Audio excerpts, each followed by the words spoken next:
First contact. The sleek, silver scout ship of the Zarkonian Empire streaked through Earth's atmosphere, trailing smoke and debris. Inside, Lieutenant Sarlocks frantically worked the controls, his forearms a blur of motion as he fought to stabilize the craft. Warning klaxons blared, filling the cockpit with an urgent cacophony.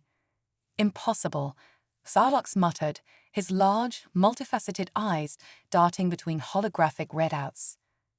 This primitive world shouldn't have detection capabilities, let alone weapons that could.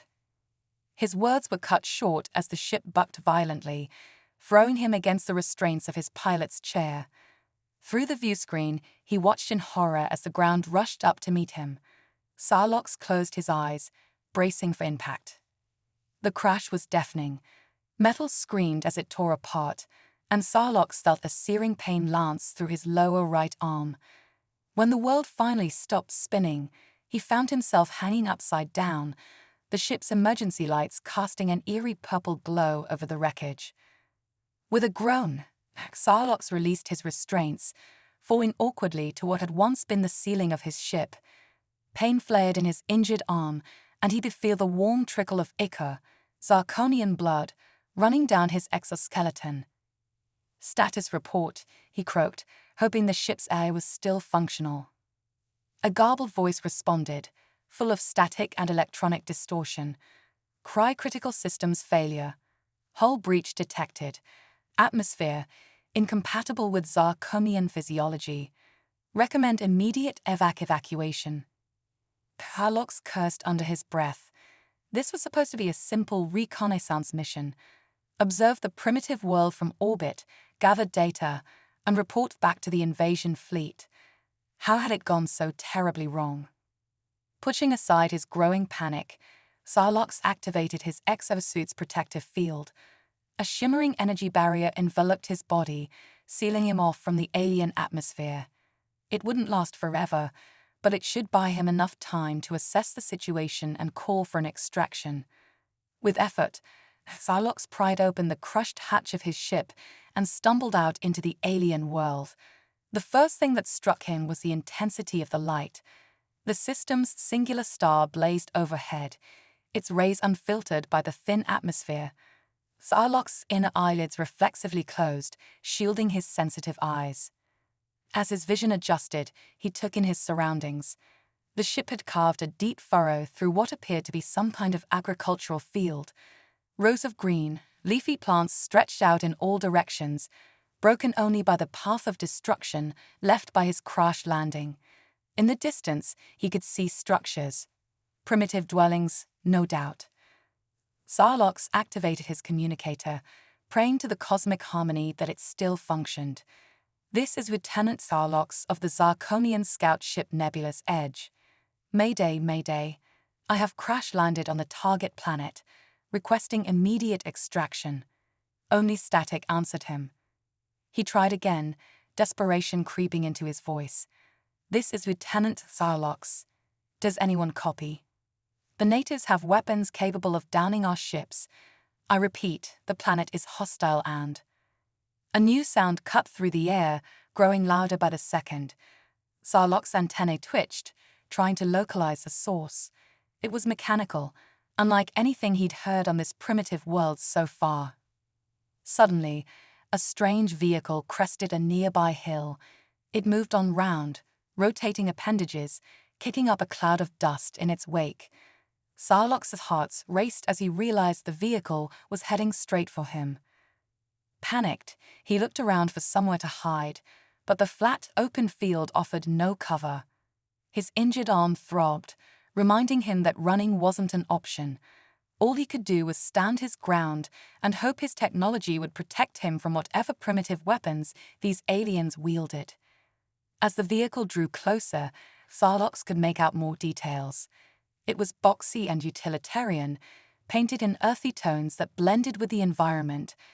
A clear panel at the front revealed the operator, a bipedal creature with pale skin and a coverings of artificial fur on its head. The vehicle skidded to a stop a short distance away, and the native climbed out. It was tall, taller than Sarlocks had expected, with only 2 arms and 2 legs. Its face was flat, with a protruding nasal structure and small, monochromatic eyes. The creature's mouth opened, revealing blunt teeth, and it began to emit a series of harsh, guttural sounds. Sarlox's universal translator struggled to make sense of the primitive language, but after a moment, broken phrases began to come through. "Hell are you? Government experiment. Areas restricted, buddy." The alien took a step closer, and Sarlox instinctively raised his uninjured arms in what he hoped was a universal gesture of peace. "I mean you no harm," he said, knowing his words would come out as unintelligible sounds to the native. "I am Lieutenant Sarlox of the Zarkonian Empire, and I—" The human's eyes widened, and it took a hasty step back. It reached for something at its hip, a weapon, Sarlox realized with growing alarm. But before either of them could act further, a deafening boom shook the air. Sarlox looked up to see a massive shape descending from the clouds. His heart sank as he recognized a silhouette of a Zarkonian battlecruiser. The invasion fleet had arrived. The human followed his gaze, its mouth falling open in shock. It turned back to Sarlox, fear and confusion warring on its alien features. In that moment, Sarlox made a decision that would alter the course of 2 civilizations. "Please," he said, holding out a hand in supplication. "Help me." The human hesitated, looking between Sarlox and the looming threat in the sky. Then, to Sarlox's amazement, it nodded and gestured towards its vehicle. As Sarlox limped towards the strange conveyance, he realized that everything he thought he knew about this world and its inhabitants had been wrong. These humans were not the primitive savages the Empire had dismissed them as. They were something far more dangerous and far more intriguing. The human helped Sarlox into the vehicle, its touch surprisingly gentle despite its alien appearance. As they sped away from the crash site, leaving behind the wreckage of his ship and his old life, Sarlox couldn't shake the feeling that he had stumbled into something far bigger than a simple reconnaissance mission. The Zarkonian Empire thought Earth would be an easy conquest, but Sarlox was beginning to suspect that this planet and its inhabitants would prove to be the Empire's greatest nightmare, and perhaps his own salvation. As the first Zarkonian dropships began to descend from the battlecruiser, Sarlox turned to the human driving the vehicle. Though they couldn't understand each other's words, the gravity of the situation was clear in both their eyes. Earth was under attack, and an unlikely alliance had just been formed. The vehicle bounced along the rough dirt road, putting distance between them and the crash site. Sarlox winced with each jolt, his injured arm sending waves of pain through his body. He glanced at the human, who kept darting nervous looks between the road ahead and the rearview mirror. Sarlox's translator was slowly adapting to the human language, and fragments of speech were becoming clearer. "Name's Jake," the human was saying. "Don't know what the hell's going on, but guessing those are your people up there. And you're not with them." Sarlox nodded slowly, hoping the gesture translated across species. "Sarlox," he said, tapping his chest with his good hand. "Not with them. Not anymore." Jake's eyebrows rose. "Well, Sarlox, looks like we're in this mess together then." As they crested a hill, a small cluster of buildings came into view. Jake steered the vehicle, which Sarlox had deduced was called a truck, towards a large red structure.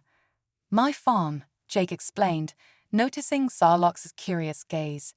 "Should be safe here for a bit. Gotta patch you up and figure out what the hell we're gonna do about."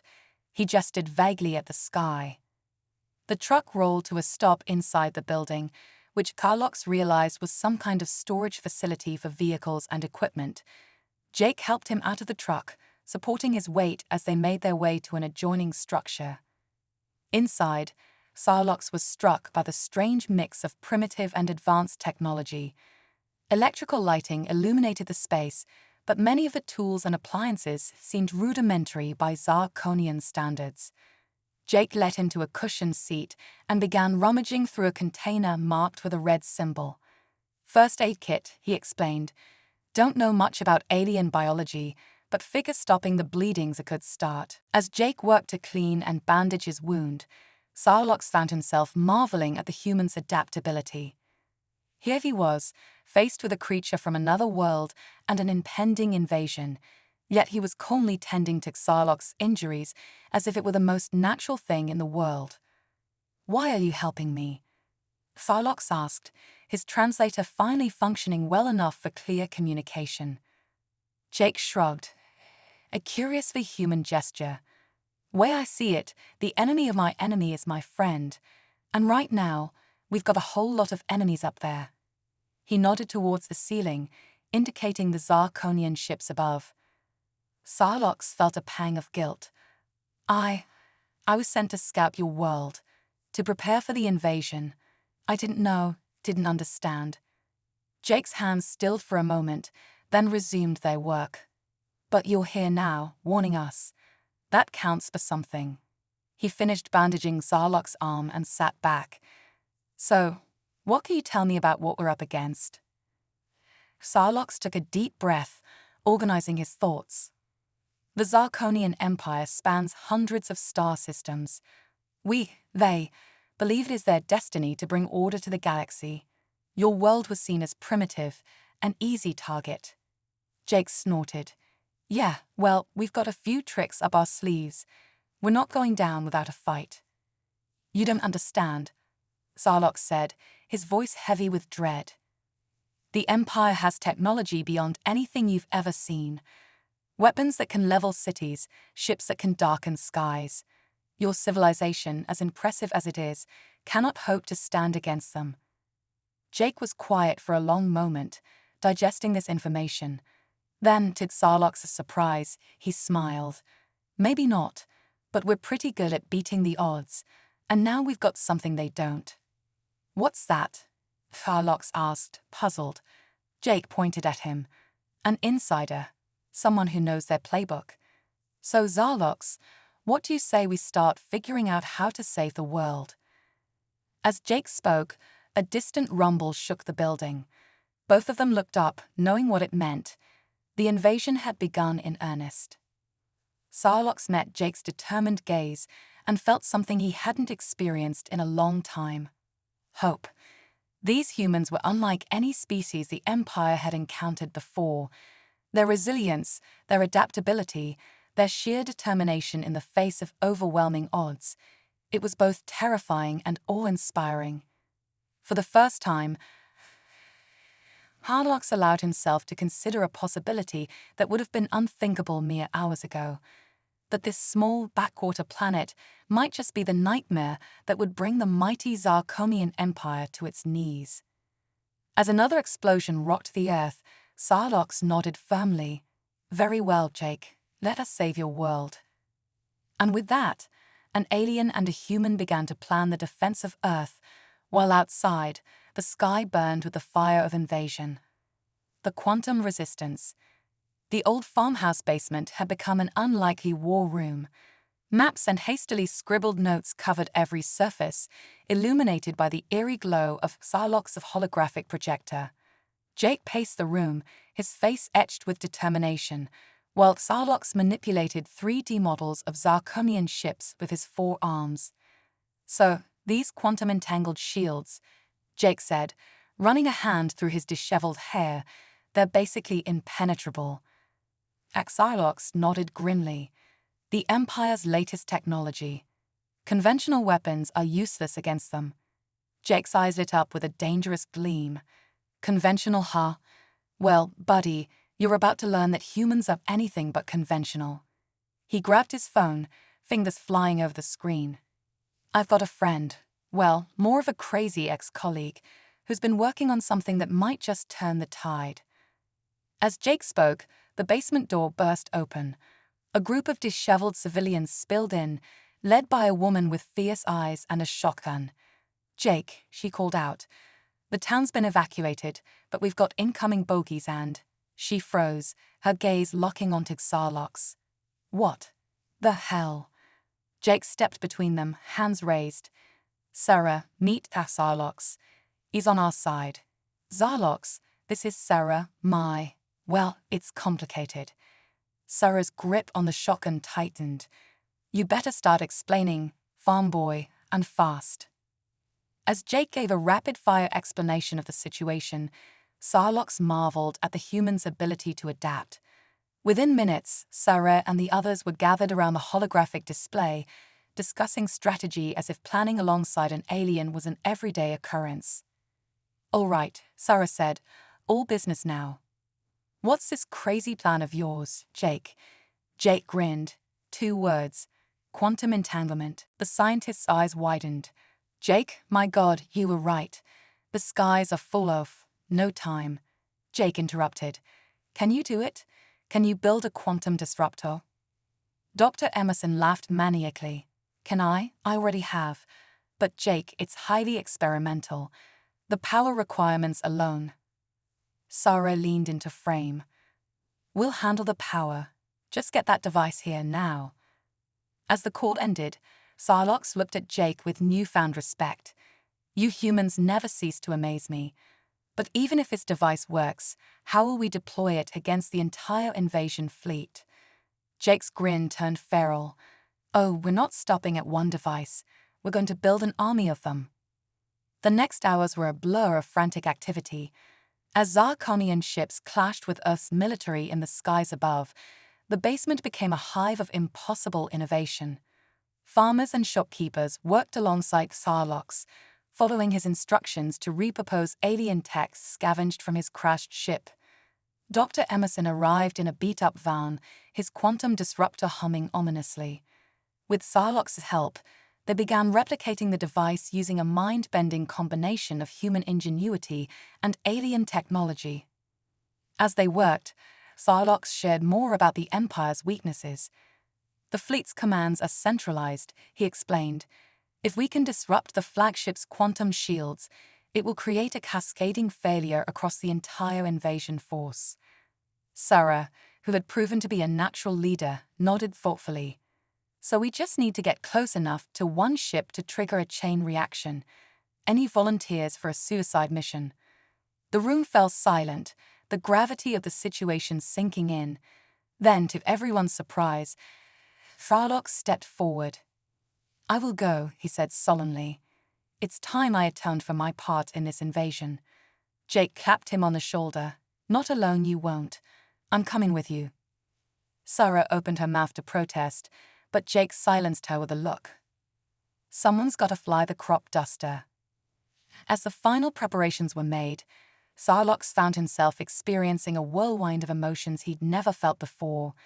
These humans, with their boundless creativity and indomitable spirit, had shown him a way of life so different from the rigid hierarchy of the Empire.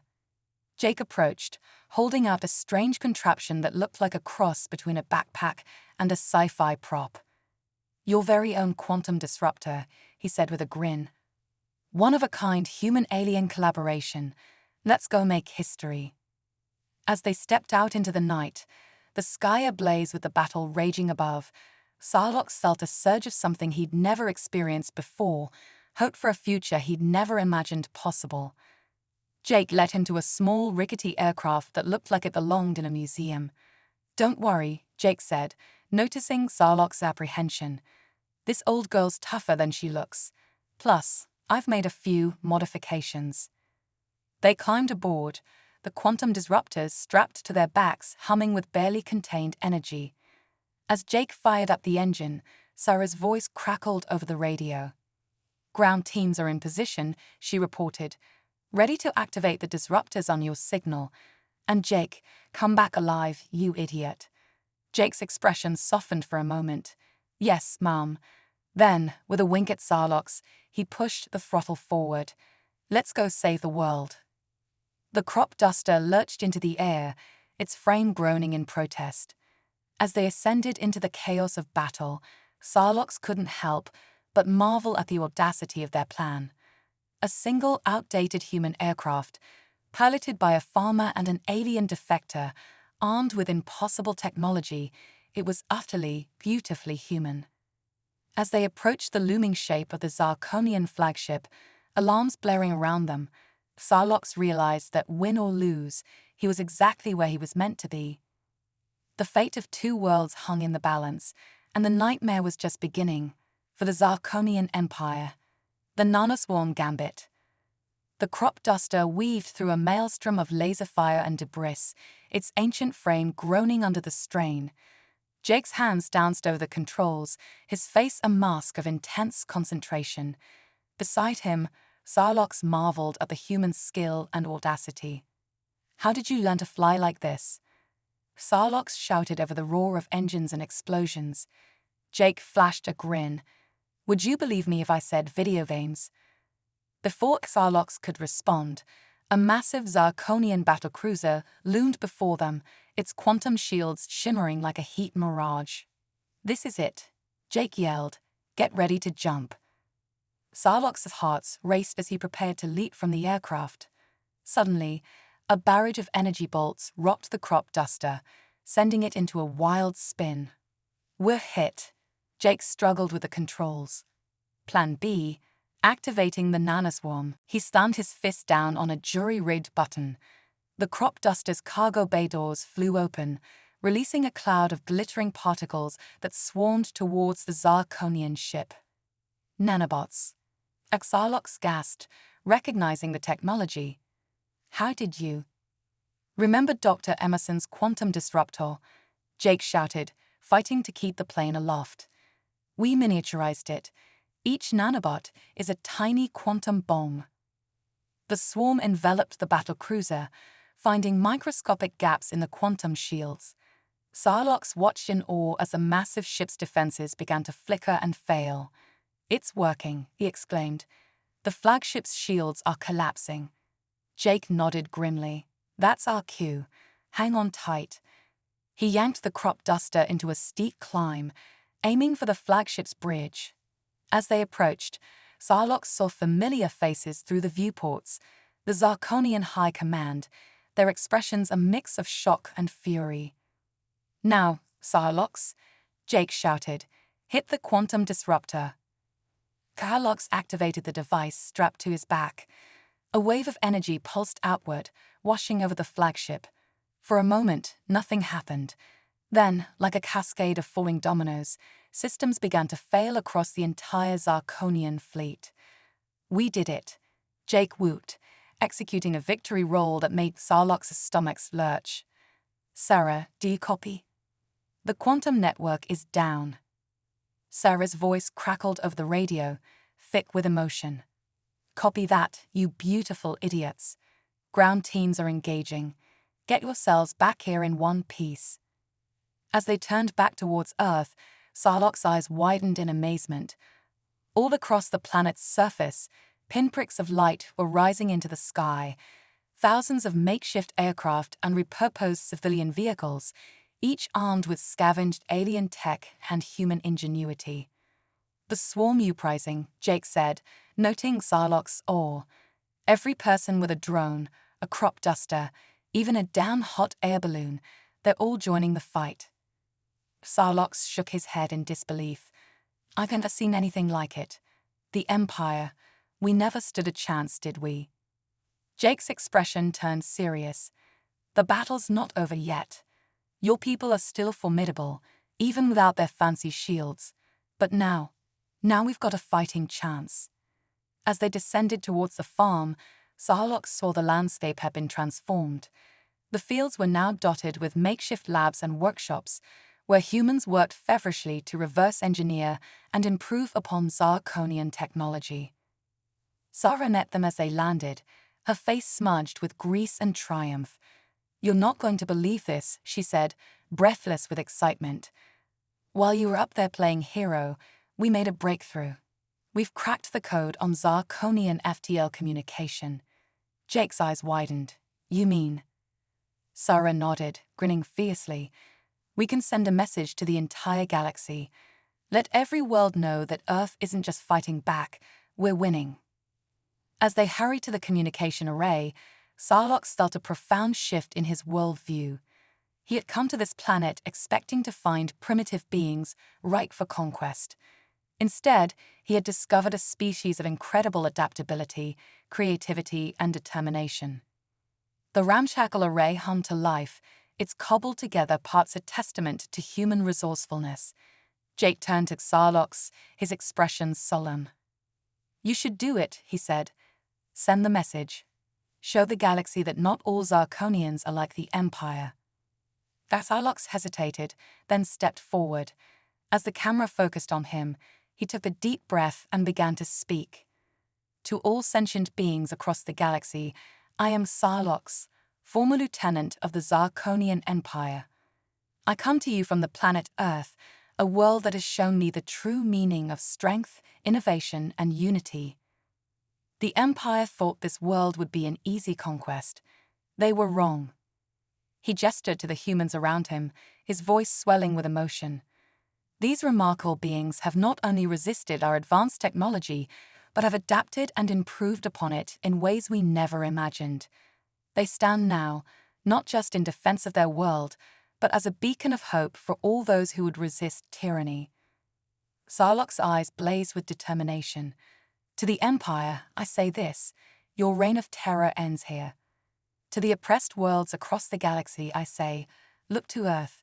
See what is possible when a species unites in the face of overwhelming odds. The age of the Empire is over. The age of collaboration, of shared knowledge and mutual respect is just beginning." As the transmission ended, a cheer went up from the assembled humans. Jake clapped Xarlox on the shoulder, grinning broadly. "Not bad for a guy who wanted to conquer us a few days ago," he quipped. Xarlox felt a warmth spreading through him. Pride, he realized. Pride in his new allies, and in the role he was playing in reshaping the galaxy. Suddenly, alarms blared across the compound. Sarah rushed in, her expression grim. "We've got incoming," she shouted. "Massive energy signature. Looks like the Empire's bringing out their big guns." Jake's jaw set in determination. "Then so are we. Xarlox, remember that little side project we've been working on?" Xarlox's eyes widened. "The dimensional phase shifter, but it's completely untested."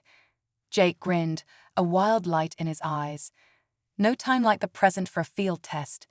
Besides, what's the worst that could happen?" As they raced towards the experimental device, Xarlox couldn't help but laugh. The worst that could happen. With these humans, he was starting to believe that anything was possible, even victory against impossible odds. The dimensional phase shifter hummed ominously, its makeshift components a testament to human ingenuity and alien knowledge. As the sky darkened with the approach of the Empire's superweapon, Xarlox realized that the true nightmare was just beginning, not for Earth, but for those who had underestimated this remarkable species and their boundless capacity for defying the odds. The quantum-entangled revolution. The dimensional phase shifter crackled with energy, its cobbled-together frame vibrating ominously. Jake and Xarlox stood before it, the air thick with tension and ozone. "You're sure about this?" Xarlox asked, his compound eyes reflecting the device's eerie glow. Jake grinned, a manic glint in his eye.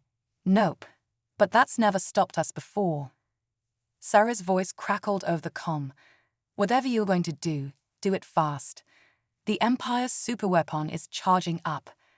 Jake took a deep breath. "All right, let's make history. Activating the quantum-entangled revolution." He slammed his hand down on the activation switch. For a moment, nothing happened. Then, reality itself seemed to hiccup. The world around them flickered, like a glitching video. Xarlox felt a sensation of being in multiple places at once, his consciousness stretching across dimensions. "It's working," Jake shouted, his voice echoing strangely. "We're phase-shifting the entire planet." Through the shimmering veil of distorted space-time, they watched as the Empire's superweapon fired and missed. The devastating beam of energy passed harmlessly through the Earth's new quantum state, dissipating into the void. "Impossible," Xarlox gasped. "You've shifted the entire planet out of phase with normal space-time." Jake's laughter bordered on hysterical. "Oh, we're just getting started. Sarah, initiate the swarm consciousness protocol." Across the globe, the billions of nanobots they had released earlier began to glow. A web of light spread across the Earth's surface, connecting every human mind in a vast, quantum-entangled network. Psylocke watched in awe as humanity's collective consciousness surged through the nanoswarm. Ideas, innovations, and strategies flowed at the speed of thought. The entire species was working as one, their combined intellect focused on a single goal: survival. This changes everything," Psylocke whispered. Jake nodded, his eyes glowing with the light of 1 billion connected minds. Humanity united, Psylocke. Not just in spirit, but in mind. We're rewriting the laws of physics as we speak. As if to prove his point, the sky above them began to shift. The Zarkonian fleet found itself enveloped in a cocoon of altered space-time, their weapons and shields rendered useless. "We're not just defending Earth anymore," Sarah's voice came through, resonating with the power of the collective. "We're reshaping the galaxy. The age of quantum-entangled civilization begins now." Arlok felt a tug on his consciousness, an invitation to join the vast human network. He hesitated for just a moment before embracing it. In an instant, he was everywhere and everywhen. He saw the future unfolding, a galaxy transformed by human ingenuity and compassion. He watched as the knowledge of quantum entanglement spread, toppling empires and uniting species across the cosmos. And at the heart of it all was Earth, no longer a primitive world ripe for conquest, but the birthplace of a revolution that would reshape the very fabric of the universe. As the connection faded and Psylocke found himself back in his own body, he turned to Jake with a look of wonder. "Your people," he said, his voice thick with emotion, "are the most beautiful nightmare the galaxy has ever seen." Jake laughed, clapping him on the shoulder. "Welcome to the family, buddy. Now, let's go rewrite some cosmic laws, shall we?" As they stepped out into a world forever changed, Psylocke realized that the true invasion had only just begun. But this time, it wasn't an invasion of conquest, but of ideas, human ideas that would transform the galaxy in ways no one could have imagined. The Zarkonian Empire's nightmare was now a reality, and it was more magnificent than anyone could have dreamed. The cosmic code rewrite. The quantum-entangled Earth pulsed with newfound energy, its very atoms dancing to the rhythm of human innovation. Jake, Psylocke, and Sarah stood atop a hill, overlooking a landscape that defied conventional physics. "Welcome to Earth 2.0, Jake said, his voice resonating with the power of the collective consciousness. "Where reality is just a suggestion." Sarah gestured to the horizon, where shimmering towers of pure thought energy stretched into the sky. "We've transcended physical technology. Every human mind is now a supercomputer, every thought a potential breakthrough." As Psylocke marveled at the transformation, "You've become godlike." Jake chuckled. "Not gods, Psylocke. Just humans who finally unlocked our full potential, and we're about to take it galactic." As if on cue, the sky above them rippled. A massive portal tore open in the fabric of space-time, its edges crackling with exotic energy. "The cosmic confluence," Sarah explained, her eyes glowing with excitement. "Our invitation to the galaxy." Through the portal, they could see thousands of alien worlds. Some were advanced civilizations, others primitive societies. All were watching Earth with a mixture of awe and trepidation. Jake stepped forward, his voice carrying across the cosmos. "To all sentient beings in the galaxy, we extend an offer of partnership. Earth is no longer just a planet, it's become the nexus of a new way of existence. We call it the Cosmic Code Rewrite." Psylocke felt the power of the message resonating through his very being. He watched as representatives from countless alien races began to step through the portal, drawn by the irresistible pull of human potential. "But what about the Empire?" Psylocke asked, a hint of worry in his voice. Sarah smiled, a knowing glint in her eye. "Watch." The remaining Zarkonian ships in orbit suddenly froze, enveloped in a field of pure thought. Slowly, they began to transform, their weapons and shields dissolving into streams of data. "We're not destroying them," Jake explained. We're evolving them, rewriting their very purpose. As they watched, the once fearsome war fleet metamorphosed into a flotilla of exploration vessels, their crews awakening to a new reality of cosmic cooperation. Sarlocks felt a surge of emotion. My people, you freed them from millennia of militaristic conditioning. Freedom of thought is the ultimate revolution, Sarah said softly. The hill beneath their feet began to shift, transforming into a platform of pure energy. It rose into the air, carrying them towards the cosmic confluence portal. Ready for the next phase? Jake asked, his grin wide and wild. Sarlocks nodded, feeling a thrill of anticipation. What's our destination? Everywhere and everywhen, Sarah replied. We're going to rewrite the cosmic code of the entire universe. As they approached the portal, streams of data and consciousness flowed around them. Sarlocks saw the accumulated knowledge of countless civilizations merging with Earth's quantum-entangled network. Imagine it, Sarlocks, Jake said, his voice filled with wonder. A galaxy where thought shapes reality, where distance is meaningless, where every being can access the sum total of cosmic knowledge. They passed through the portal, emerging into a realm beyond physical space. Here, thoughts took form, and ideas had mass. Sarlocks watched in awe as human creativity reshaped the very laws of physics. We call it the Ideaverse, Sarah explained, a place where imagination and reality are one and the same. In this new realm, Sarlocks saw the future unfolding. Conflicts resolved through shared understanding, diseases cured with a thought, entire worlds transformed by the power of collective creativity. But what about free will? Sarlocks asked, a hint of concern in his voice. Won't this new cosmic order override individual choice? Jake shook his head, smiling. That's the beauty of it, Sarlocks. We're not imposing our will on the universe. We're empowering every being to shape their own reality. The cosmic code rewrite isn't about control, it's about ultimate freedom. As if to demonstrate, Jake reached out and plucked a strand of cosmic code from the ether. With a thought, he reshaped it, creating a miniature galaxy in the palm of his hand. Here, he said, offering it to Sarlocks, your very own universe to nurture and explore. Sarlocks took the galaxy, feeling its infinite potential thrumming through his being. In that moment, he understood the true power of what humanity had achieved. You've turned the nightmare of invasion into a dream of infinite possibilities, he said, his voice filled with awe. Sarah nodded, her expression serene. And this is just the beginning. The cosmic code rewrite is an ongoing process, an eternal dance of creation and discovery.